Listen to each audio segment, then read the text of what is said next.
Hannibal here from thehannibaltv.com, and we are with the legendary Bob Roop, who is a former Olympian, amateur champion, as well as an incredibly famous professional wrestler, especially in the Florida territory. I can't go into all the massive accomplishments you have in amateur wrestling, but do you want to talk about a few of them? Well, the 68 Olympic team was a wonderful honor.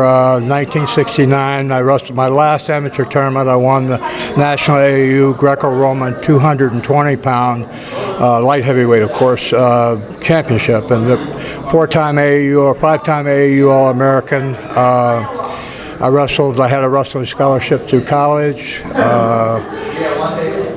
and that kind of ended the amateur career, and then I had about a 15-year pro career, but it was steady. It was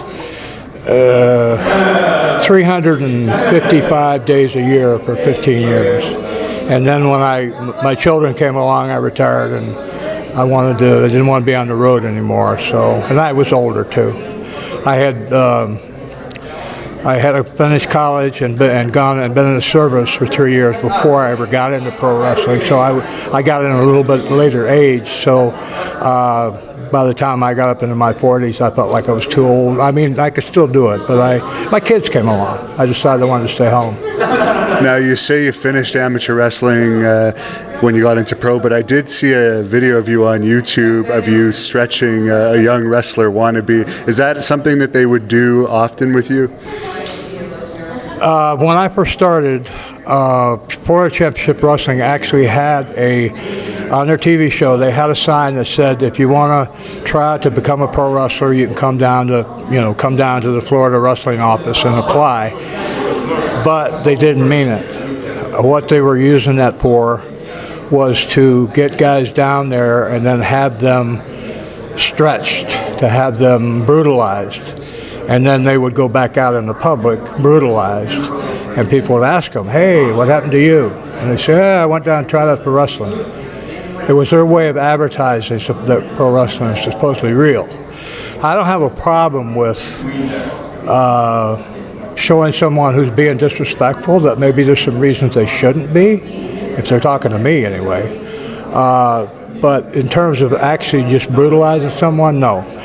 The situation that's on YouTube is extremely embarrassing to me because I look like a bully. As an amateur wrestler yourself, you know what we think of each other. The guys that are bullies are not on our greeting card list because our sport, you don't hurt people. You're penalized if you hurt them even a little. And so if people who use that ability to hurt other people, I got no use for them whatsoever. Now, again, protecting yourself, if you're standing up for your profession, if you're standing up for your colleagues, no problem.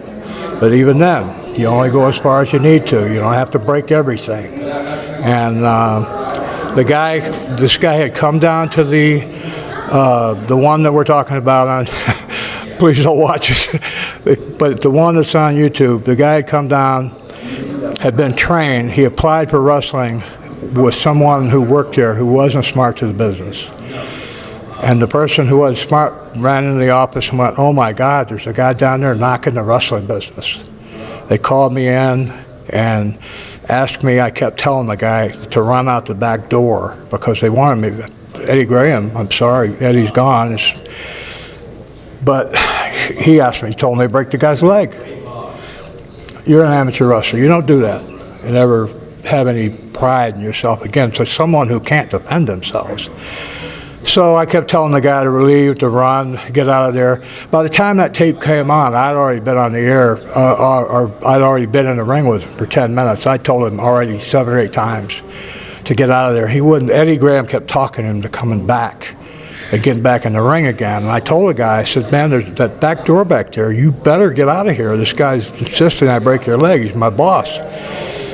So finally I ran the guy out the front door, and all the damage, one time I had his leg bent backwards where the leg bones were actually curved backwards, and just looking at it made me so sick that I let go of it. I ended up, I don't know if I broke it, I think I cracked a bone in his wrist. And anyway, he didn't need to go to the hospital. I don't know if it's funny, it's ironic. The guy ran out, I ran him out the front door finally, it's the only way I could get rid of him. without hurting him. And he went down, there was a music store about a block away. He ran in there, and they thought he'd been in a car wreck. All he had was on the shorts that you see on. Yeah. They thought he'd been in a car wreck. Well, they called the police, and the police got there, and they knew what had happened because it was right next to the wrestling office. They put this poor guy in handcuffs. He's already got a cracked wrist behind his back, and bring him back to the wrestling, bring him back to the sportatorium. I've showered, and I worked in the office there as a booker, and I was on my way back upstairs. And here comes the door opens. Here comes these two cops bringing this poor guy back in there. I just went, oh my God. I went up the stairs, but a wrestler named Dick Murdoch, which if you're wrestling fans, you'll know who I'm talking about. Murdoch was standing there when they brought the guy by, and he'd seen the last part of the guy being abused. And Murdoch said to the guy, he says, "Hey, my grandmother could beat that Bob Roop." He said, "Why don't you take on a real man?" And the guy said, "Well, I got my hands handcuffed behind my back." And Murdoch says, "Don't give me that kind of chicken shit excuse, you chicken shit bastard." I'm sorry if I'm swearing on. I hope you don't have to bleep that on your podcast. But I don't know how you can quote a wrestler without a few cuss words in there. But yeah, that's what that is about. And I was embarrassed by it. I eventually I left Florida and never went back because they wanted me to be. I was so pleased at the Hart tribute when they mentioned the shooters in Florida. He mentioned Hiro Matsuda and Carl Gotch. He did mention my name, thank God. In the Hart family, that would have been a compliment to be considered that by them. In some places, it would have been a compliment. And in Florida, it wasn't. They weren't trying to break people in. Now, I did train guys. I worked with Dick Slater. I worked with Ron Puller, Mike Graham, Steve Kern, 4 or 5 guys. Eddie Graham wanted to learn a little bit about amateur wrestling before they went in the pro ring. And I showed them a few hooks, a rep face lock and a wrist lock, and basically how to counter them in case anybody put them on them. And as an amateur wrestler yourself, it's hard to get hooks on an amateur wrestler. We know where they're going before they start, almost. Right. So, and you know how to counter. In fact, short story, Hiro Matsuda, any of his relatives might be watching this, utmost respect to Mr. Matsuda. But we worked out one time. I took him down about 15, 20 times because he wasn't good on his feet. And he had me go down. He grabbed my ankle, put his knee on it, and started pulling my toe like he was going to break my ankle or make me submit. I just went with it, of course, like we all would have. You're not going to go against this unless you want a broken ankle. And turned around, grabbed him by the hair, and stuck my thumb in his eye. That was the last time he did any of that. After that, he showed me stuff. Once he realized that I knew how to counter. I had a couple guys, one time in Europe, another guy tried to wrist lock me. I just went right around, went right with it around to his head. When I say I stuck my thumb in his eye, folks, this thumb has never gouged out anybody's eye. I'm talking about sticking thumb on their eye to let them know that, listen, if you want to keep seeing correctly, you better get a new point of view. It's a good line. Unless you start seeing straight, I'm going to really radically change your point of view. I like it. Now, of course, amateur wrestling, as you mentioned, you don't learn those bone-breaking holds that it's now considered grappling. Where would you pick up those bone-breaking holds that you would try on some of those guys that were disrespectful to the business? Well, there were guys in the business that learned them. Some of them they might have been imported from Wigan in England, that notorious school over there. Billy Robinson, I guess, went there. But there were a few guys, John Hogan, John. Anyway, another English boy you wouldn't tell in a million years. He didn't look like he could beat up your wife, but he knew the hooks. And if you knew them, but what they used to do, most of these guys, and again, talking to a wrestler makes a complete difference. Most of these guys couldn't take anybody down. I don't know if even Carl Gotch could take you down.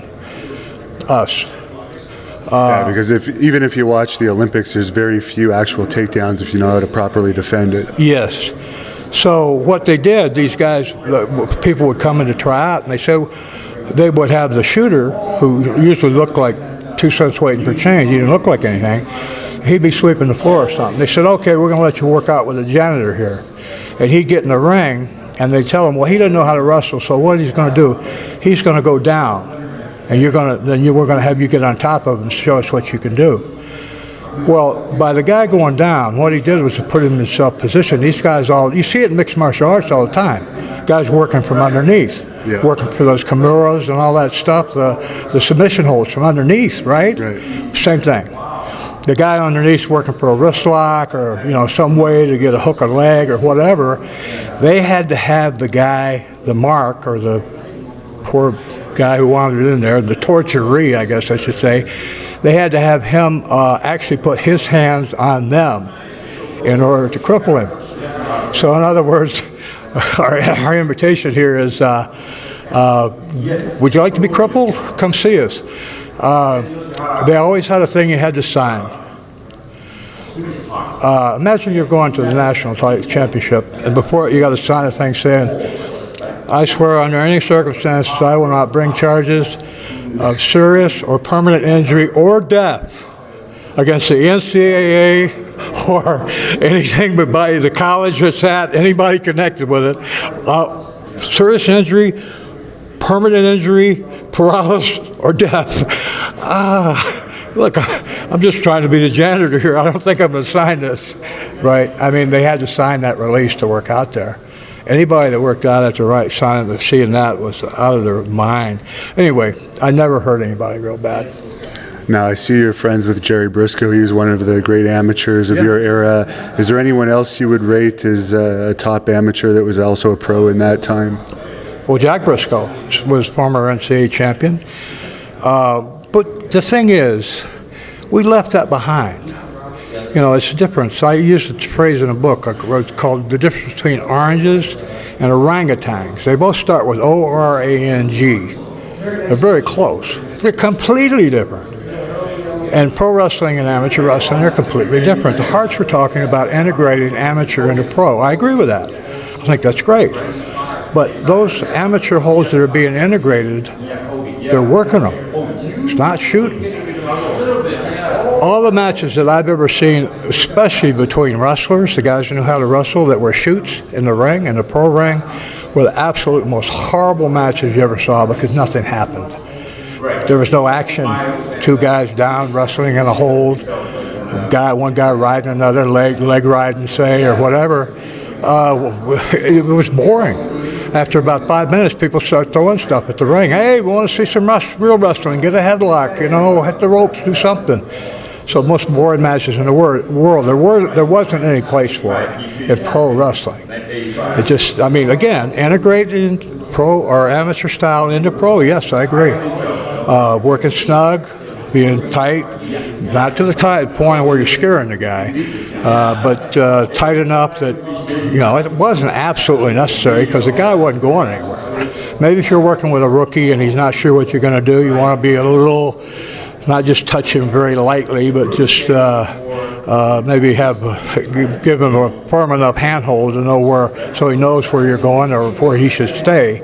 But it was completely different. The thing is, in order to get to be a top Olympic, you have to be in top physical shape. There is no way that you can be a pro. You don't have the time to train. You can't be out running 2 or 3 miles every day or 4 or 5 times a week. You can't be in the amateur wrestling mat. You can't be doing crunch. You work out for looks more than for stamina. You get your stamina in the wrestling ring. It's a completely different kind. It's up on your feet running around. It's not for grabbing somebody and wrestling. So after probably 6 months to a year, if you had to go back and wrestle as an amateur, a 1 minute match would seem like an eternity. You'd be so blown up at the end of 1 minute of actual going back because the conditioning you have to have, personally. It's like a sprinting for 6 or 9 minutes, however long the match is. Yes, it's like you're in a full sprint just to keep up. So and you can't relax. Like even in MMA, you can relax a bit if you're on your back or against the wall. But in amateur wrestling, you'd lose points for that. If you're on your back, you can't. And now that they've made the college style much more similar to the international style, you can't expose your back in any way. It used to be they had to hold the shoulders down for I think a 3 count or a 5 count. Maybe if it was for a 3 count, maybe you got 2 points. If it was for 5 seconds, it was like 3 points. Now I think if you just expose them, there's points against you. So, yeah, you have to be. I haven't kept up, obviously, but it was interesting times. Now, you own some professional wrestling footage you were telling me about. You want to talk to us about this footage you have? I worked for a company called Global Wrestling Alliance back in the late 80s, and I was color commentator for about 25 to 28 of the shows. I produced them, I made the matches, I booked the matches. We had Gordon Soley as our commentator, not for all of them, but for most of them. And we don't have any big stars on the show. The first few, there was some named guys, but we didn't have a big enough budget to afford that. We were going to try to make the tapes, run the tapes, and build our own talent. And we just, the company, the parent company went defunct. It was a penny stock operated, funded operation, and the money ran out. So, but I ended up, all these years later, still have 33 of those tapes that I have possession of, and the copyright. So I'm not in a big hurry to market them, but I'm looking for a way. I'd like people to see them. That's what they're for. Right, because you obviously put your heart into it if you were the booker and helped produce the events. Well, yeah, I mean, you do produce. I can't think of anybody who produces a TV show that doesn't want it to be seen. I mean, maybe if it's an execution or something, they still want to be seen. Yeah, I'd like to have it be seen if there's any way to make a buck or two. I didn't want to sell them outright. I had an offer, multiple thousands of dollars. But, when you have video, like this interview, for example, you can have this, your great-great-great-grandchildren can see this if they have it and use it if they want to, correct? Yeah. Now in the video age, things are different.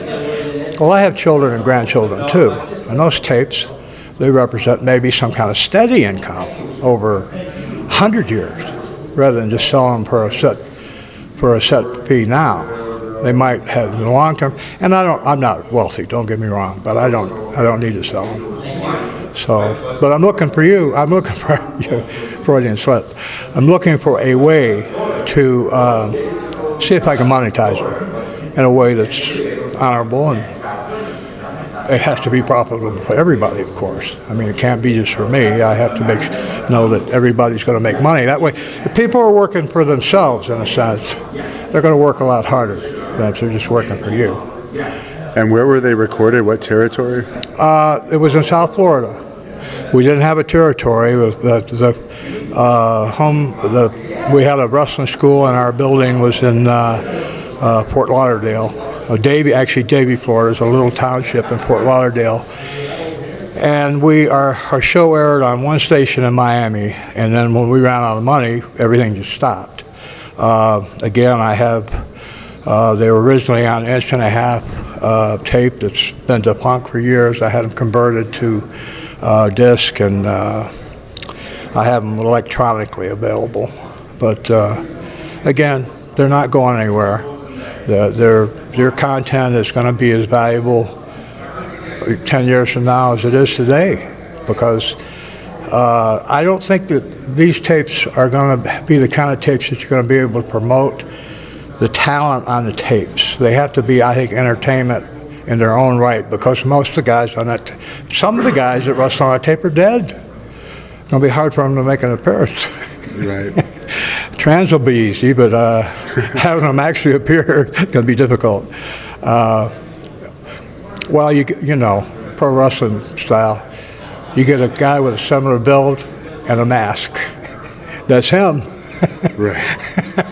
Now, I'm assuming you probably don't have too much social media or anything like that?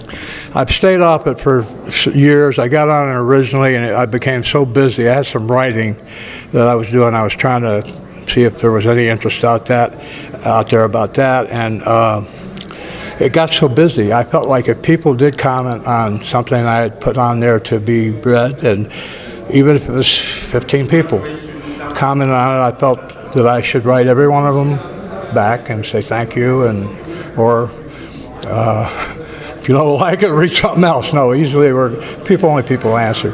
And I had a friend tell me, he said, Bob, for every person that answers, 1,000 read it and didn't answer. They just didn't answer, but they read it. So anyway, it became too time consuming. So I quit doing it. And when my wife got ill, sometimes it'd be 2 months before I even went on the internet at all. I didn't even check email. So, but I'm thinking about getting back on there. So if somebody wants to contact you, either to book you for an autograph signing or with interest in your collection or anything like that, how do they contact you? Poor Bob Roop. Poor is Roop spelled backwards. Poor Bob Roop at gmail.com. And I was talking to a gentleman here today about possible appearances. I did one this summer. An angle I did with a guy named Steve Kern, 42 years ago. Yeah, 42 years ago in Tampa, in the Florida territory. And just that particular angle, or it's like a soap opera feud, was what was being featured. And so, star again, pardon my age, but the people who came were usually all younger. When they saw it, they remembered it. And that was fun. I mean, I enjoyed doing it. I drove down there with my youngest son. And so, yeah, appearances would be fine. If I can help somebody, I've had a gentleman talk about raising money for a charitable fund. I'd be glad to help him out if I can. I can't spend money to do it, but I don't need to be paid a fortune to do it either. And final question here, I noticed you still have a very thick neck. Is that all just retained from your amateur days, or do you still do neck exercises? Thick neck, I don't know. Pig head, thick neck, I don't know. Maybe carrying my head around.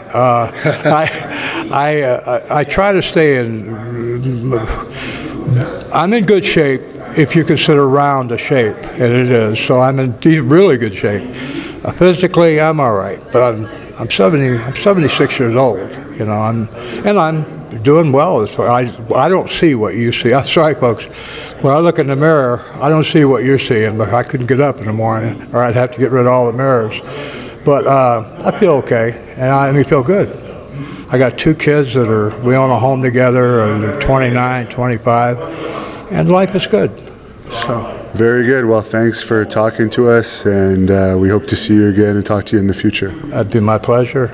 Not many of us around these days, so It's really nice to talk to you. Appreciate it. Hey, my pleasure.